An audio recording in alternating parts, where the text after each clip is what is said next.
হচ্ছে 3 বছর ধরে। আমি 22-এ টেট পাস করছি, 3 বছর ধরে আন্দোলন করে যাচ্ছি। নমস্কার, আমি সিঞ্জনর, আপনারা দেখছেন TV19 বাংলায়। এই মুহূর্তে যেখানে কিন্তু বিকাশ ভবন অভিযান শুরু হয়েছিল করুণাময়ী থেকে, বিভিন্ন জনকে আটক করা হয়েছে। আমরা আদিত্যকে পেয়ে গেছি, যিনি 2022 সালে টেট পরীক্ষা পাস করেছিলেন। 2022 সালে আপনি টেট পরীক্ষা পাস করেছিলেন? হ্যাঁ।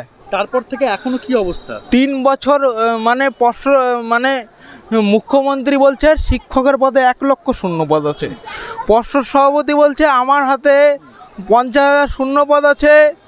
মুখ্যমন্ত্রী গ্রিন সিগন্যাল দিলেই আমি 50,000 শূন্য পদে নিয়োগ করতে পারি। তাহলে আপনারা এই আন্দোলনে আসছেন, মানে দীর্ঘদিন ধরে আন্দোলন চালিয়ে যাচ্ছে? 3 বছর ধরে।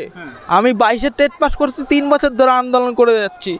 পর্ষদ সভাপতি বলছে যে মুখ্যমন্ত্রী গ্রিন সিগন্যাল দিলেই মানে পর্ষদ সভাপতি 50,000 শূন্য পদে নিয়োগ করতে পারে। তাহলে হচ্ছে না কেন, কি মনে হচ্ছে আপনার? মানে মুখ্যমন্ত্রী চায় না যে মানে স্কুলগুলো বন্ধ হয়ে যাক, মুখ্যমন্ত্রী এটা চায়। আমি 3 বছর ধরে আন্দোলনের পথে থেকে এটা আমার অভিজ্ঞতা থেকে মনে হয় যে মুখ্যমন্ত্রী এটা চায় যে শিক্ষক মানে পড়াশোনাটাকে উনি তুলে দিতে চাচ্ছে।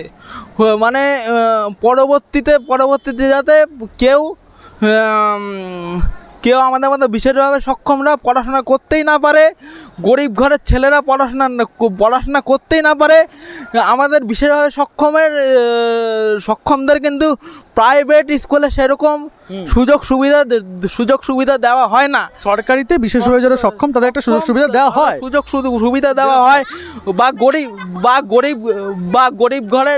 বা গরিব ঘরের ছেলে মেয়েদের জন্য মিড ডে মিল কি আপনার এই যে যতদিন ধরে আপনারা আন্দোলন করছেন বিভিন্ন বাধার মুখে পড়তে হয়েছে? হ্যাঁ, প্রতিবার বাধার মুখে পড়তে হয়েছে।